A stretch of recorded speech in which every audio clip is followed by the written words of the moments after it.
Welcome back everyone to another Python tutorial. This is episode 1 of a long journey ahead of us. Today we're going to be going over comments, operators, variables, and the print function in Python. So let's open up that code editor and get right to it. Now if you're using Visual Studio Code, this is what we're going to do. We're going to open a folder. I'm going to go to my desktop and go to wherever folder you want the Python tutorials to be. I already created my folder, Python 101. We're just going to select that folder. Now, right-click the Explorer tray, hit New File. I'm going to name our first. We're going to name our first file variables.py.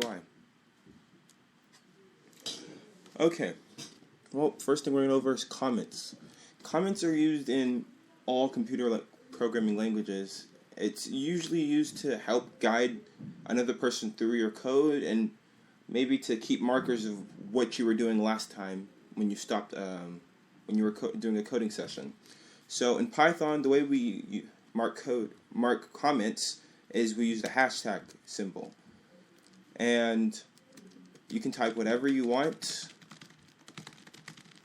and Python will completely ignore that. In other computer programming languages, we have multi-line comments where you'd be able to type multiple lines, let's say like this.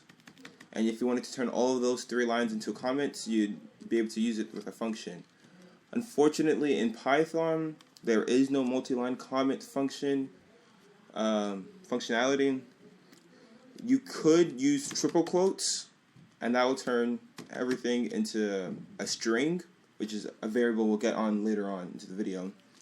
But it's generally bad practice because even though Python ignores it, it does make your code a bit confusing.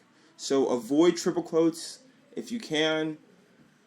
It's still an option out there for you, but just try to avoid it. So remember, hashtag means comments. And we should try to avoid using triple quotes. Bad practice. Next thing we're going to go over are variables. There are 3 different types of variables. There are 3 different types of variables that we're going to go over in this particular video. There are plenty of other different types of variables. The first one we're going to go over are strings.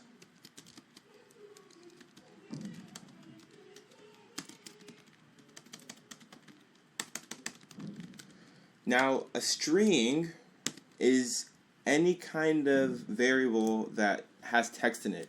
And we mark strings with quotes.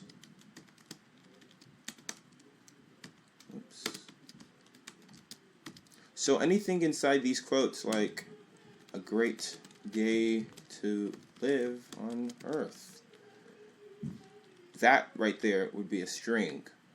Anything inside quotes, no matter whether it's a number or words or letters, whatever it is, symbols, no matter what it is, as long as it's inside quotes, it's considered a string. Another type of variable we're going to go over, integers.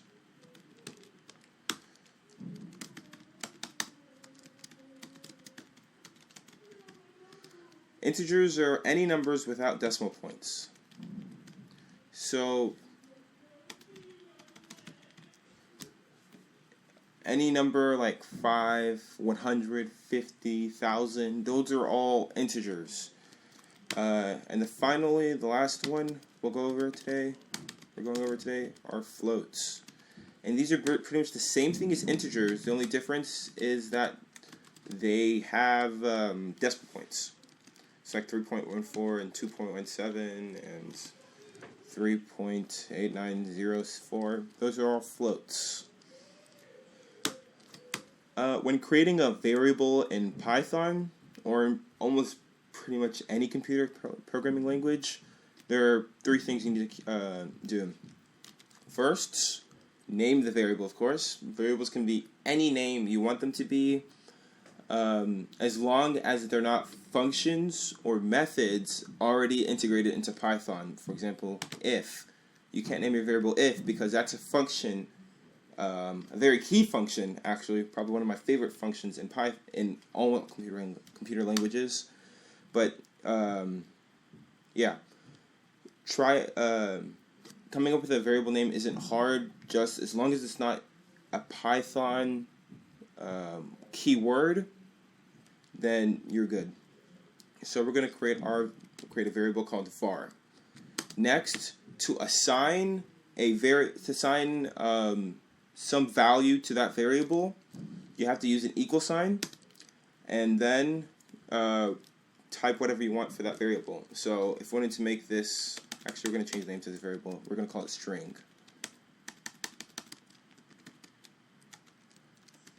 String, like this, is a string. Great date.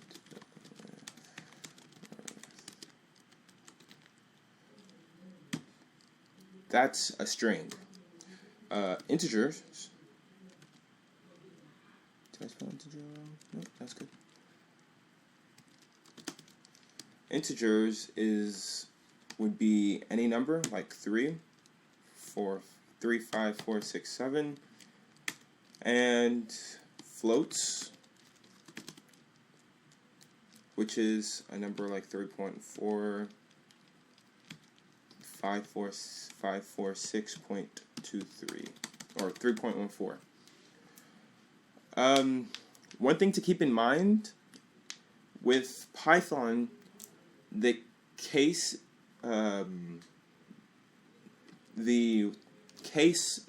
of the specific variable name doesn't matter.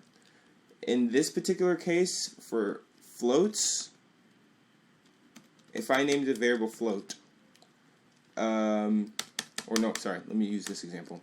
If I named the variable var and set it equal to 7 and gave it a value of 7, if I wanted to call that variable later on, I could always use capital V, and Python would still read it as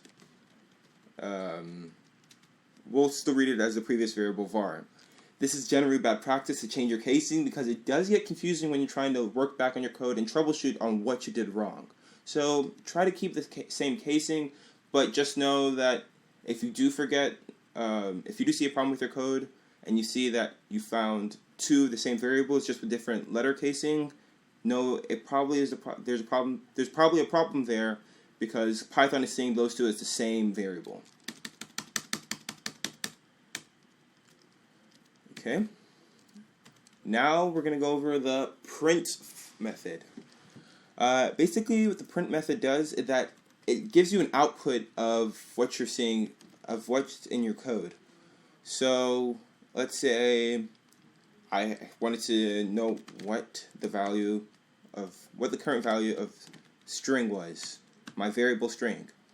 I would type print and put the variable name inside of it, and it would print out, Python would print out the value of that variable. So if you wanted to see it, and then you would go to the terminal, make sure the file path is where you're saving where the file is located. So what you do is Python, and then the file name, and Python would run that file and give you the output. For example, and as you see, the string had a value of a great day to live on Earth, and it outputted a great day to live on Earth in the output section. Another great thing we can do in Python is we can figure out the type of variable we have. So if we gave a variable a value farther up in our code, and we didn't want to go find that particular variable and try to figure out what kind of value it had, what we would do is that we do print. We call the method type, which pretty much gives us the name or the type of variable it is. Let's say we use integers in this case. Oops. Yeah. And it would tell us what kind of what kind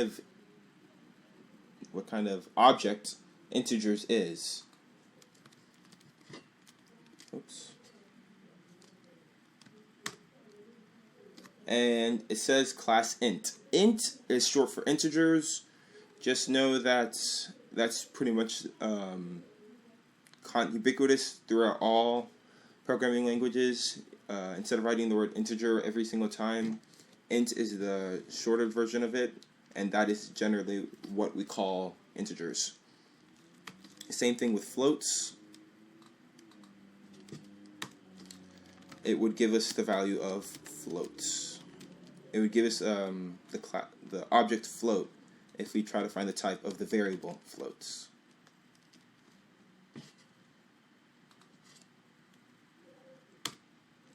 As you can see, it gave us the value told us it was a float.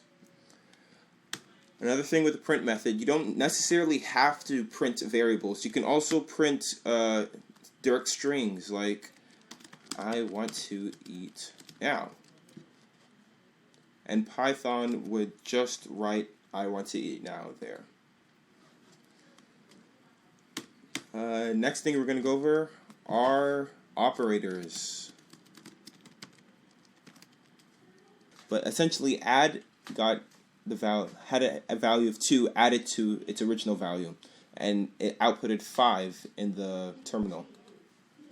Now, in almost all computer programming languages, you'll find that the order of which you typed your code is generally what's going to be the order in which the language outputs the code or works it. So if I said print the value of add before I added 2 to it, it would give me the value of 3, and this would pretty much be nothing. You would never see what happened to the 2, what happened when I added 2.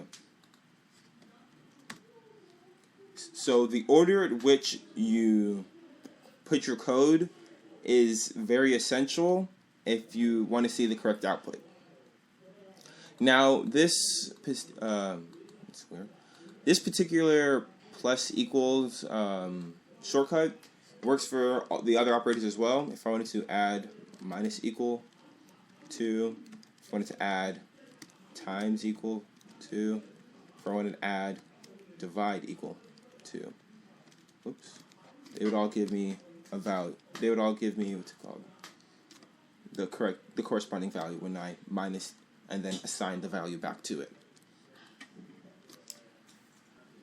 So in this video, we went over comments, and we learned that in order to make comments in Python, we use the hashtag symbol. And to use multi-line comments, we could use triple quotes, but it's generally bad practice to it, so we should avoid doing it. We learned about the 3 different types of variables: strings, which is any text inside quotes; integers, any number without decimal points; and floats, which is any number with decimal points. That we also learned how to assign a value to variables, and we learned that variables can have any name as long as they don't interfere with keywords inside Python. We also learned about the print method, which shows us how to output a particular variable, or we can use the print and type method to show the type of variable we have. We learned about operators, the addition, subtraction, multiplication, division operator, and we also learned that how the addition operator could be used to add not only numbers, but strings. I hope you learned a lot in this video. I tried to show you everything I know. Thank you for getting to the end of this video. Please don't forget to comment, subscribe, and like the video. Tell me what I could have done better, and see ya!